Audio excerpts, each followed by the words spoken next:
Welcome to Broom Talk, the podcast where witches, healers, and magic makers gather to share their journeys, their magic, and their truths. I'm your host, Priestess Melissa of Enchanted Dragonfly, inviting you to take a seat at the broom circle because the real magic is in the stories we tell. So let's stir the cauldron and sweep the spell. So I have an old acquaintance with me today. So tell us your name and your business name. So my name is Sionnach. That's the name that I work under. And my business is called The Queen's Grove. Nice. And tell us a little bit about what you do. So The Queen's Grove has always been, since we founded in 2014, about collaborative education. So focusing on not just what I can teach or not just listening to me talk, but how we can build community through sharing our experiences, sharing our very diverse knowledge with each other and building community organically that way. And the retail aspect came later. It used to just be a healing practice, but I started incorporating retail as a channel to teach. So when I started doing the fairs, like I do fairs all over New England, actually. I've done every state but Vermont so far. I sell the retail as a way to teach. So people who are buying herbs, I can teach them how to pair herbs, what herbs are good for what purpose. And when they're looking at all my handcrafted jewelry, I can teach them about the properties or uses of the crystals. So the retail kind of came as a way to not just connect with people and build community, but also to teach, because during the pandemic, there was a boom in interest in witchcraft, paganism, spirituality. That's when I started my TikTok channel, and I thought, hang on a second. There are so many gaps in the community, and my goal was to fill those gaps. Nice, nice. I love that. And where are you located? Is it on a physical location or online? No, we don't have a brick and mortar shop yet. I call us the traveling witch shop. So we do. I do have a location from which I work out of, but it's not my store. So like I said, we do fairs and events, festivals, pagan pride, witchy markets all over southern New England now. Nice. That's awesome. That's good. And how did you start doing what you do? I started my business. So there's a few answers to that. So I graduated college in 2013 with a major, with a bachelor's in English for writing. I wanted to write, but my minor was religious studies. And I had known for years and years by that point, I'm going to be doing something spiritual. I'm going to either be a minister or I'm going to start my own business. So I knew that. But when I couldn't find a job in my major field, like editing or working for a newspaper, I was like, well, I have a fallback at least. So when I couldn't find a job, I was like, I guess I'm going to be a professional witch. And that's when I got attuned to Reiki, all 3 levels, and I kind of just took my passion for witchcraft and spell work and spirituality as a broad concept and just honed that into, I can build a professional practice, teach, and I offered Reiki and crystal healing and things like that. And that just kind of, like I said, organically grew from there. So I got started, first of all, economic necessity. It was like I couldn't find a job. So I was like, I guess I'm doing this on my own. But it was also passion. Yeah. And the love for spirituality and religion. I love how they just paired together and worked out for you. Yes, absolutely. Nice. Nice. And what type of practitioner would you say you are? Ooh, I am a Celtic pagan witch. Ooh. And I practice druidry. Oh, I love that. And that has, I have stuck my toes into the Nordic practices a little bit. And I have Coven sisters who consider themselves heathens. So I kind of include heathenism just a little bit for them. But I am a Celt all the way down to my toes. Yeah. Nice. I love that. Yeah, I can relate to the Celtic. I've got that myself as well. What is your spiritual origin story or awakening moment? Okay. So I know. Oh my God. I love talking about this. So I don't think there was not one cohesive moment. Yeah. I was raised in a pretty spiritually flexible family. Like one side had been Catholic, like Quebecois Catholic, right? And then the other side was flexibly Protestant. So there was no, we're this, we go to church. So there was none of that. So when I was a very small child in the early 90s, I had the benefit of being raised in a spiritually flexible family, but also a family that was very interested in science and nature. Like, I have an aunt who's an astrophysicist, and my mom and her mother were gardeners. So all of that kind of blended together. So I was always encouraged to explore, and I was always encouraged to just go outside. Let's go for a walk. Let's see what we can find. Or let's track our weather. Let's track the weather. So that was day one. And then when I want to say towards, how old was I? In 1998, I was like 11 or so years old. I don't remember the actual moment that I was introduced to witchcraft. It could have probably been watching Practical Magic with my mom for the first time, just like, that's a thing I can do. Yeah. Because it wasn't so much the spell work. It was their gardens and their aesthetic and their connection to their history and this female empowerment. It's like, that's a thing I can choose. So there was no one moment. It was just like this gradual awakening. And by the time I was like 13 or 14, I was like, I think I'm a witch. Yeah. I think so. Yeah. I love that. It's like you just grow with the flow. You do go with it. And I had very supportive parents who helped me pick out my first books. Nice. And my oldest friend, we've been friends since we were 8 or 9. Her mother was already a witch. Nice. So my friend, my bestie, my Coven sister was already a second generation witch. So by the time we were 13, I was like, hey, I think I'm a witch. She's like, oh, come talk to my mom. Nice. Okay. Nice. It's good to have that support too. It is. Someone And that we're you can just talk to. one big magical family. Awesome. I love that. What is your daily spiritual or magical practice like? Now I have a 4-year-old son who's kind of learning. So now my daily practice is quiet morning, right? I have plants in my room and I have crystals everywhere. So it's just like being present in the space. Yeah. You know, and then it's sitting outside with my coffee because I have this gorgeous garden that we've worked so hard on for years. Oh, nice. Botanicals, flowers, pollinator perennials. It's just sitting in the space and just appreciating it, listening to the birds.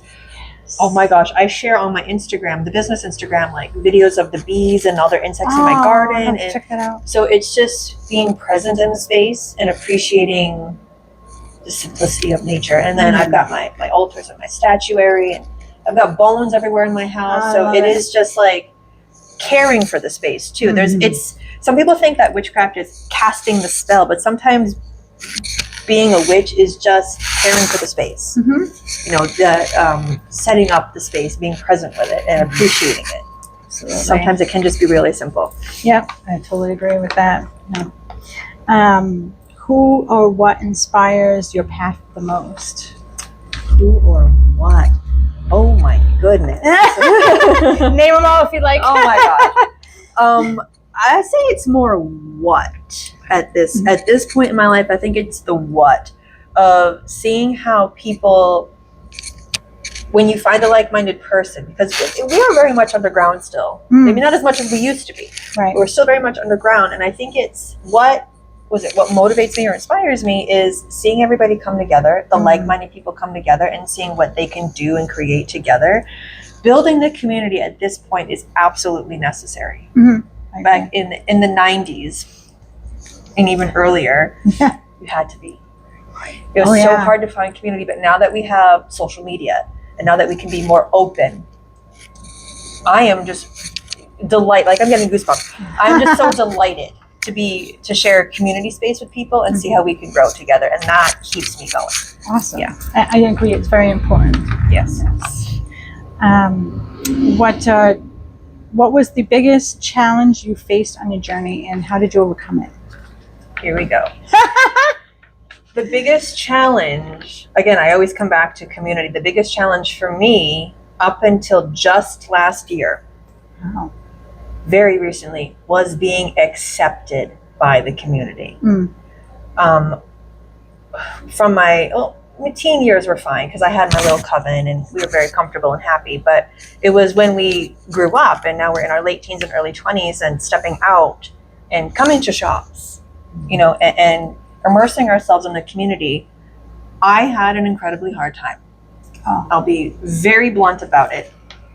At first, it was nice to have found like-minded people, priestesses and like, I don't say elders, but leaders, shop owners in the community, teachers to like bond with and again, build these relationships with. But very quickly, I found that I'm being ostracized. I'm being pushed away. My Coven sisters are accepted, but I'm not welcome. And that was a gradual, it wasn't like I'm cut off. It was a gradual pushing away. Push you off to Yeah, and it was very confusing because it felt abrupt. It felt like, what is happening here? Yeah. Why am I a ghost in this space that I've always, well, not always, but that I've been welcome in? Why am I not welcome anymore? But my sisters are. So that had a significant effect, a negative effect on me. And then I went to college, and one of my aforementioned Coven sister, her mother, who was the practicing witch, she's like, your mission is when you get to college, if there's no witch student group for witches or pagans, you got to start one. Like, she knew that was my passion. Like, I was like, absolutely, that's what I'm doing. So I did. Nice. My freshman year, I was 2021 when I was a freshman. So my freshman year, I founded my university's student pagan and witch club. And thinking, again, I'm making friends. I'm going to build the community that I don't seem to have. Same thing happened there too. About a year after, maybe by the second year, the friends that I had made, the fellow students in this club that I thought were my friends, there's this, again, gradual pushing away, gradual ostracization. And I would go home like, I don't understand what's happening. We do understand now what was happening. Oh, okay. We have since put the pieces together, and now it makes sense why things happen. But at the time, it was like, why am I being rejected? Yeah. Why am I being pushed away? So for last year, 2024, so that is 14 to 15 years where I spent on the outside of the community looking in, or completely unwelcome and rejected altogether. So I did everything largely either by myself or just with the few sisters in my coven. I was not welcome. So that was a significant challenge. Yeah, I would definitely imagine that. And I mean, I would feel that too. Like, I could feel that why be that pushed out like that, especially if you either started it or you're like in the heart of it, you know. And it's all okay now. I am no longer in contact with any of the individuals from college, and the people from home, from the home community. No longer in contact with any of those people. But it was hard because those people would still be connected to or friends with. There was still some overlap. Like, we would still have mutual friends. So there was still this, if you're going to still be close with this person who actively bullied me, how can I then trust you? Yeah, I can see that. Because there would be instances where something that I would say to friend A, it would get passed around and make its way back to me through a different channel. And I'm like, is nothing I say safe? Right. Am I not safe? So it did take a long time to kind of de-escalate and disconnect from those people. And it took a long time to figure out who my actual friends were. Yeah. And kind of, as of only, again, like I said, last year, kind of be re-welcomed into the community and starting to build new friendships and relationships. So it's still a kind of a new feeling. Yeah. To be welcome again. Yeah. Well, I'm glad things are getting better, and I'm sorry that you went through that. That's not cool. What tools, methods, or spirits guide your work? Tools, methods, or spirits? I feel I'm going to stick with the spirit. I feel this distinct connection to my grandparents, and like just the ancestors as a broad concept. Not necessarily clairvoyant. I'm more clairsentient, claircognizant. So I feel them and I sense them in other ways that most people would say their mediumship or their psychic abilities are clairvoyant, channeled through their eyes. For me, it's more of a feeling and a sensing. Sometimes I hear their voices, so it's this distinct connection to the past and literally to spirits. And it's like, this is real, this is tangible, and that's what. I love it so much. I do love that. I know. I love the goosebumps. how do you stay energetically protected and grounded? So our coven, I host most of our work and our rituals at my home, and typically every Samhain, of course, we I want to say reconsecrate my home. Oh, okay. So because I host everything, so everything, it's my house is Grand Central Station, so for spirits. So we build wards around my property. It's a perfectly square property. We face the west, so it's like it's perfectly oriented. Yeah. So we establish these elemental wards in my home. We do the smoke cleanses. So we build this really solid, like, veil of protection. Oh, I feel very safe at home. Good. And my grounding again is I'm in my garden. Yeah. It's just breathing, smelling the flowers, listening to the birds and the insects, and just like my visualization is I'm a tree and the roots are coming out of my feet. So it's just I'm a very visual person. So it's visualizing and trying to feel myself rooting into the ground. Oh, I love that. Yeah, and kind of just like connecting to the trees. Nice. Yeah. That's so great. It's important to have that, be able to visualize it too, and just feel like you could literally like feel the roots coming from the bottoms of your feet. Being able to visualize is such a good skill to have. I know not everybody can visualize something in their mind's eye, but having that skill is just so good. Yes. Yeah. I love that. Awesome. I'm getting goosebumps again. What's one common misconception about your craft or your work? Mine personally?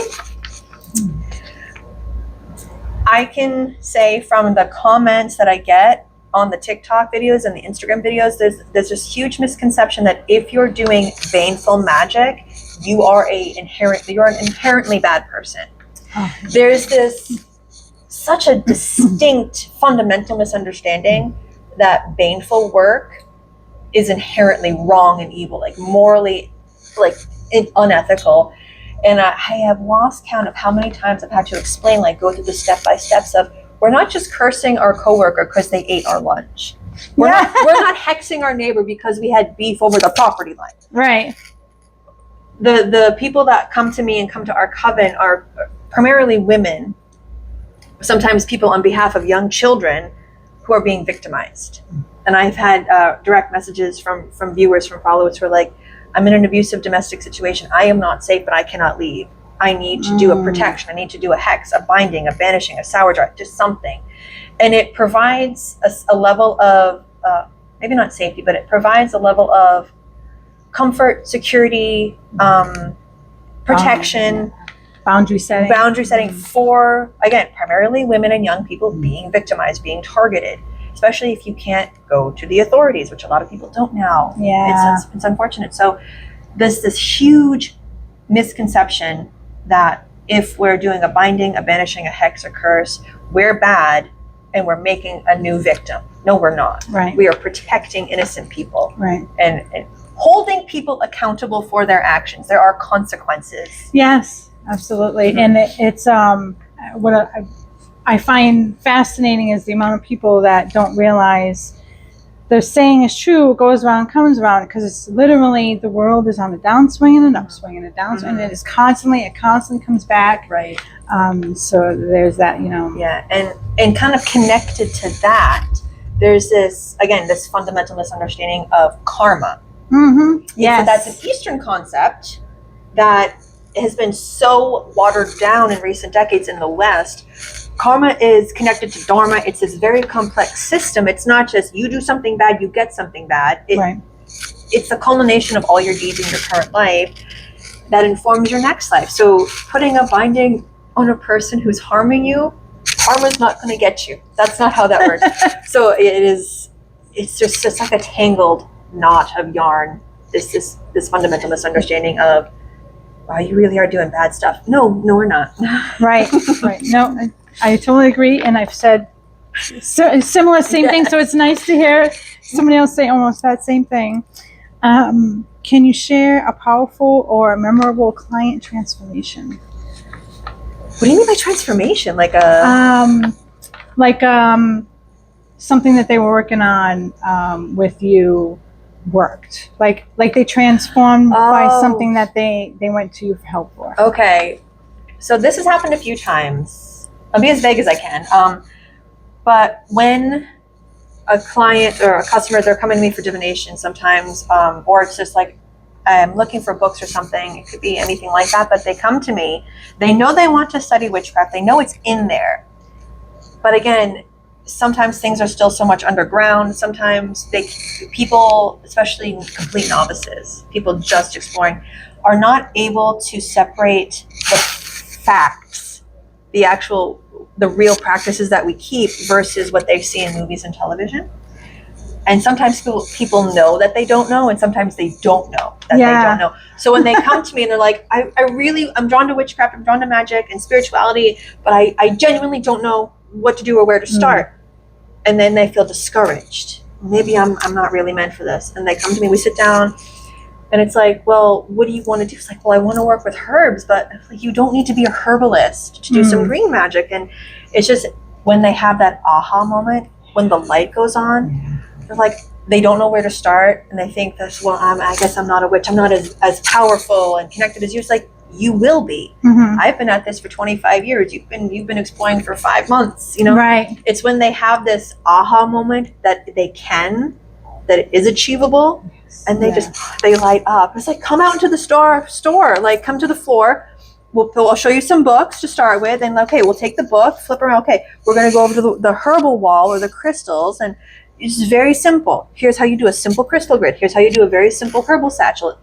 They think it's more complicated and complex than it is, so that they get afraid. Well, I don't want to do the wrong thing and have it backfire. Okay, that's not how that works. So let me talk you through it. And then when they have that connection, the lights go on and like, oh my God, I can do this. It is achievable. And then they're off. Yes, that's great. That's very important.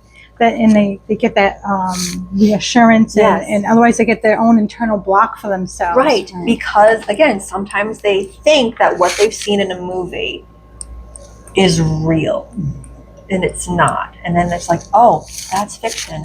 This is real. And then they get it. And it's awesome. I love that. Nice. What sacred self-care practices keep you aligned? Ooh. Okay, sacred self-care. I think I know what you're talking about, but I've never heard it phrased that way. Sacred self-care. Like it's sacred to you, and it's some kind of self-care, like when you mentioned walking in through your garden. That probably would be it. Like I live right across the street from a nature reserve. Oh, nice. I think it's like 200 acres, and we've lived there for 7 years, so I think we've explored all the paths by now. I think I know that reserve like the back of my hand. So it's going for walks without music, just quiet, and those woods are empty in the fall and winter, and I'm out there. I've got the woods to myself. And then it is sometimes, so I'm autistic. Very neurodivergent, so sometimes the self-care aspect, it might just be sitting on my bed with my crystals, just doing, like, I might be rocking and listening to soft music. So it is very, very simple, quiet, grounding experiences, and that's how I kind of take care of this up here. Yes, nice. That's important too. Like sometimes stillness, a little bit of stillness is important. I'm all about stillness, because being autistic, you don't really get stillness depending on the brand of autism that you got, the software that you have. You don't often get stillness. There's so many tabs open up here at any given time, especially since I'm a mom, I'm a business owner, I've got the social media I have to take care of. It's never quiet. So just sitting on my bed or in my garden with my crystals, just playing with my little things. Oh my gosh, it hits so differently. Good. That's important too. What does success look like to you as a spiritual business owner? Success, and I've thought of this before. Once I started earning more money, like every subsequent fair, we've earned a little bit more money. We've done a little bit more networking. And I have found that I'm not measuring the success in financial gain, even though that's important. It is important to be able to pay your bills and grow. But for me, the success is in the networking. The success is in seeing seeing vendors that we've, like colleagues that we've met before, and we're talking to them, and now we're building networks and getting leads on new events, and being able to share. It's like, hey, I did this really great event that you should check out. And being able to share and connecting with our customers. Like we at this point we've like almost perfected what our tent looks like. Nice. Like we've got like fake flowers and like banners, so it's very colorful, and we wanted it to be warm and inviting. Mm-hmm. Like I typically wear a lot of white because I'm a druid, so I want to wear the white, and I do my makeup. So we've got this. We've gone to the point where we've created the very welcoming, warm. I don't want to say cottagecore because that's its own aesthetic, but we want to establish ourselves as like the witchy aunties. Nice. Because the Gen Zers coming Love up. it. So many of our customers are young witches, so we're the warm, welcoming aunties. So the success for me is those connections and seeing new faces. I follow you on TikTok. Yeah. That to me is worth so much. Oh, nice. Being able to make the connections with our customers and colleagues. Nice. It's good that you give that like openness for people to be approachable, and especially with the younger generation where they need sometimes they need a bit of that mentorship, even if it's just for the moment to approach. Right. And on our sign, we have a chalkboard sign, and on the bottom it says "Witchy Mom Hugs." It's like follow, support your local coven. We have like handcrafted jewelry and books and things. Witchy Mom Hugs. Oh, that's so sweet. Going back to what we were talking about before, I know what it feels like to not have community. I know what it feels like to be ostracized and unwelcome and feeling like the other. And I don't want anybody else in my community, in my spiritual community, if I can help it, to feel like they don't have a place to go. They feel like they don't have friends. They feel like they don't have access to a mentor or a teacher. I'm not doing that. Yeah. Witchy Mom Hugs. And I do give out Witchy Mom Hugs. That's awesome. Aw, that's so sweet. I love that. Do you follow the moon, astrology, or seasonal cycles in your work? A little bit. So yes, the moon, but what some of my coven sisters and I do is rather than following things rigidly, like, well, the full moon is only for manifesting, the dark moon or the new moon is only for banishing, we experiment. We're very much like, we want to test that wisdom. So like if I do a manifesting on the full moon, what are the results? How does it feel? Versus what if I do it on the waning moon? So we're very much in that space of let's experiment. We feel comfortable and experienced enough to do that. And we're recording. Yeah. So yeah, I love following the moon just to see what happens. And then for astrology, I've only gotten into astrology in the last couple of years. I mean, at first I was like, to me, it's not important. I don't know if I believe in it or not, but either way, it doesn't inform my practice. But it's only in the last couple of years that, again, one of my coven sisters and I were like, it was 2023, and Venus was it in retrograde? I forget. Venus was doing something in 2023. And we're like, okay, we are both trying to date, and Venus is doing something funky. Let's just see what happens. Like, let's explore. I think my Venus is in Scorpio. I forget what hers is in. But like, let's take notes. So that's how we kind of got into astrology, not by just reading and accepting what we read, but taking that and I guess putting ourselves out there to see what actually resonated for us. Like, let's look at the birth charts of the people we're dating. And we have some things we're just like, okay, so you cannot date anybody with a Capricorn in here, and you cannot date a Gemini. So there was things that we were like, hang on, there's a pattern here. Yes, there's something to this, and I would definitely recommend at that point, if you're getting into astrology, don't just believe what the astrologers are telling you. Take it and apply it and see what you find. What patterns do you notice? And that's really how I got into astrology a little bit more. What was the other thing that you said? If seasonal cycles, if you use 100%, absolutely. Nice. The Sabbats. And, oh my gosh, yes. But also because I'm a gardener. Yes. I'm outside a lot. I have to be aware of when is it too early to plant? Yeah. When can I move these plants? I love the weather, and I do love following the seasons. Again, I think back to being autistic. I don't think that I have seasonal depression. That's never been a thing, but I do notice I am affected by the winter. Yeah. So it's like, okay, well, if I'm going to be a little bummed out for 4 or 5 months, what can I do? So Yuletide, especially Yuletide and Immel, when I do try to, like, what's the word? incorporate more of the seasonal stuff into my practice, try to connect to it more rather than having it negatively affect me. Yeah. You know what I'm saying? Yeah. Don't look at it as so dreadful, but it's something that, like, oh, it's 10 degrees and it's so dark. It's like, well, I can go outside at 6 o'clock in the evening and it's pitch dark. I can do stuff. Yeah. It's happening for you. It's cold for you, not against work you. with it. Work with it. Don't let it keep you down. Exactly. Nice. It's good that you are able to kind of look at it from a different perspective, right? Always look at things with different eyes. You have to, especially when you have depression, anxiety, when you have neurodivergence. You have to find ways to work with it rather than, again, let it drain you. Yeah, exactly. What's something you wish more people knew about energy work, divination, rituals, etc.? I just did a video the other day, a little bit about divination. And I think people think that we're fortune tellers, that we're that we're predicting the future. And well, we're not. Again, like some people are clairvoyant, there's clairsentience, claircognizance, clairaudience. There's so many ways that psychic skills translate. There's so many channels, there's so many different ways it presents itself. That's it. So we're all different. And then I think getting people to understand that I'm not predicting your future. I'm giving you one path.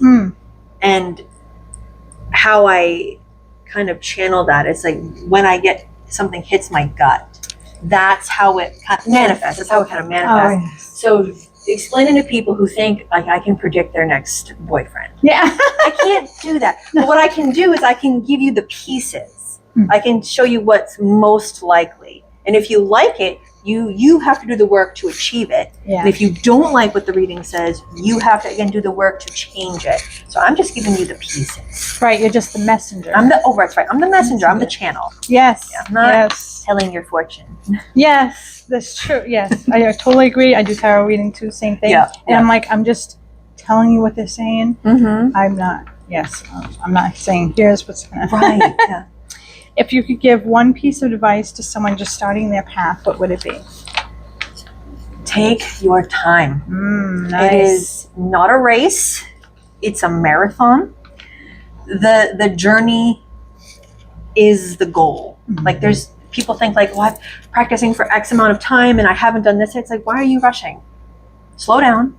Take your time. There's no finish line. We call it a practice because we never actually finish it. So I think setting goals for yourself is one thing. Like, I want to spend a year studying tarot. You said tarot. But like, why put these unrealistic expectations on yourself? There's so much to learn. I mean, after 25 years, I still don't know as much about herbalism that I want to know. And I'm not worried about it. Right. Take your time. Absolutely. Yeah. Always be a student. I've been practicing for 45 years and I'm still a student. Always try to learn. Even when you're a teacher, be a student. Absolutely. Exactly. Even though I do teach, I still love learning. And I learn from even novices. They've had experiences that I haven't had. So take your time. Go slow. Enjoy the process. Enjoy the journey. You're never going to finish it. Right. You're going to still be learning on your last breath. Yes. Oh, yes.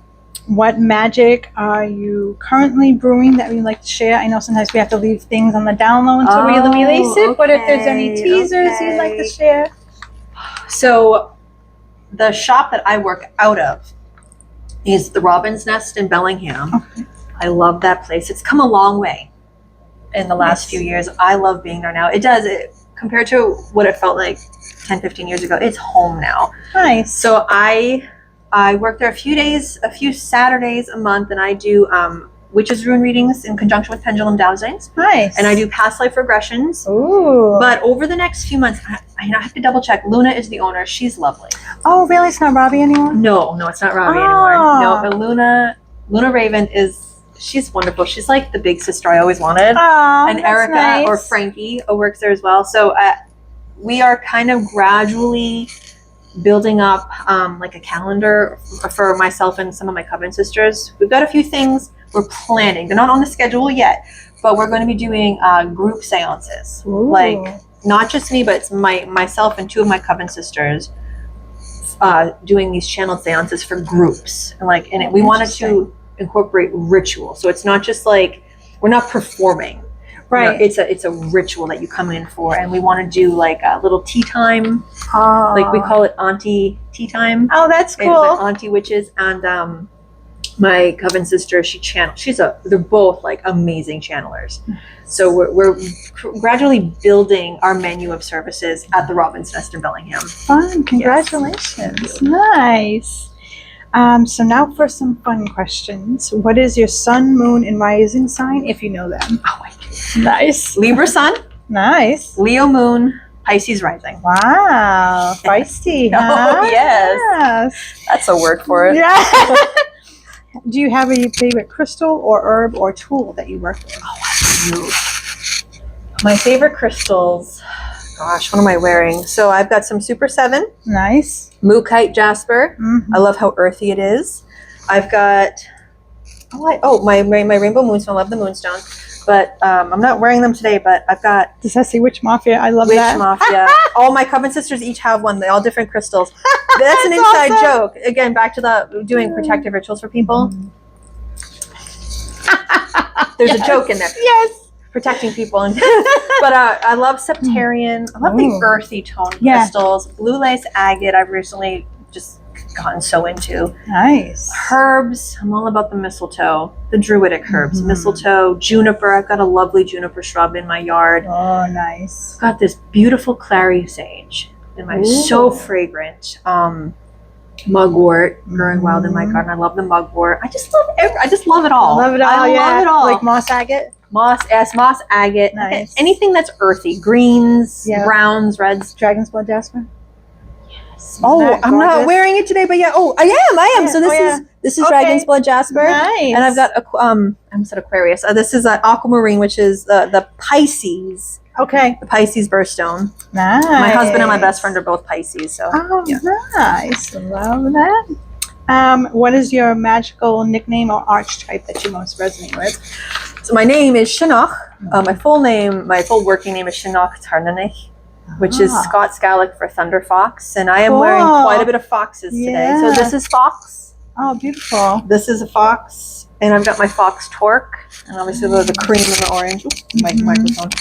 But yeah, my archetype? Is that what you said? Yeah, if you had one, or if you resonate with something like that. Yeah, I've been assigned, I guess, the earth type of like the earth mother. Okay. I'm a mom, and I'm a green witch. I'm very earthy. I know Libra's an air sign, but I am so very much in the dirt.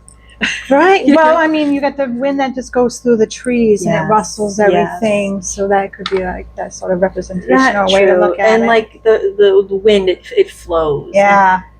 There's wind or water, the element of communication. You know, I think you could go with both. I think it's on perspective, for sure. So you could do both. Yeah, but very much like the earth mother archetype. I have very much Bridget. Yes. I work with her the most. And Kronos, who's obviously the forest god, so I'm all about her. I love it. Yeah. Nice. Tea or tincture? Tea. Nice. Tarot or runes? Runes. Cauldron or candle? Jeez, I guess it depends. I'm going 50-50 with that. It depends on the ritual. If your spirit guide had a voice, what would it sound like? So my spirit guide is probably like a Celtic ancestor. I started learning the Scots Gaelic a few years ago. When you did that. I love it. So I speak Gaelic when I do some of my rituals. So I feel very much connected to that. So I've definitely got at least a Scottish or an Irish spirit guide. So nice. I love that you would have that dialect in the back of your head. Like it's always there. That's why I think that must be who I connect with. It just comes out so fluidly. Nice. Do you have any pets? Yes. I have an Australian Shepherd. Aww. She's getting old. She's a little runt of a thing. Oh, she's so precious. And then we have 2 family cats, but my cat is this stray I found the week of my 30th birthday, and I named her Elfgiva. gift of the elves, because we found her by a dumpster. We found her in the woods. And Aw. she's just this most long hair, gray and white, green eyes, just like mine. Aw. She's mine. I'm her human more than anything. Yeah, she found you. She's on me. But yeah, those are our current pets. We're hoping that when my son gets a little older, he's really into cats, so we want to get him a cat. I would love to get an orange Maine Coon, like Whoa, nice. maybe another dog. Those are big babies too. I love the big cats. Yes. Awesome. So that is the conclusion of my questions for you. Okay. Was there anything you would like to add or talk about? Oh my goodness. I'm a talker. I can just go on. Well, we have a few minutes, Okay. but not a few hours. So I love the conversation. I definitely think I'll promote all of our handles. So I'm not currently posting to TikTok because back in January there was some to do with TikTok, and I really think I was shadow banned. So I've taken a break from TikTok to focus on Instagram, but on TikTok I am Witch of the Grove. Okay. And I think it's a picture of me, but on Instagram we are the Queen's Grove, and you'll see our little fox logo. We do cross post to Facebook. We're right now trying to play around with, do we want to do a YouTube channel for bigger projects, or do we want to dip our toes in a podcast? Right now I'm really trying to put together stuff to do a mini documentary. Ooh, nice. Yeah, at the Robin's Nest, we've got some friends in the community who want to participate in that. So we want to do like this educational, fun, collaborative documentary. I'll shop that around. Nice. Yeah, so we've got a lot going on. And just like, again, in the last year, since we kind of were reunited with the new Robin's Nest and Luna and Erica, we've just got a lot going on in the last year, and we've got so much that we want to do that we're getting really excited about. So and the Robin's Nest, it's the Robin's Nest MA on Instagram, Robin's Nest, Massachusetts. I don't think they're on TikTok. I think it's just Instagram and Facebook. But yeah, definitely check out the Robin's Nest, and we're doing a lot of work together, so that's going to be really exciting. Great. Yeah. Congratulations. Thank you. I will post the link to her Instagram in the description of this podcast. But that concludes our conversation for today. Yes, thank you very much for joining. And as always, come check us out at Enchanted Dragonfly, 99 Church Street in Whitinsville, Massachusetts. And give this podcast a follow, share the video, give us a like. We're trying to grow this podcast and bring about awareness to all of us magical beings that are out there and right in your own backyard. Yeah. So thanks. Let's be. Take care. Bye.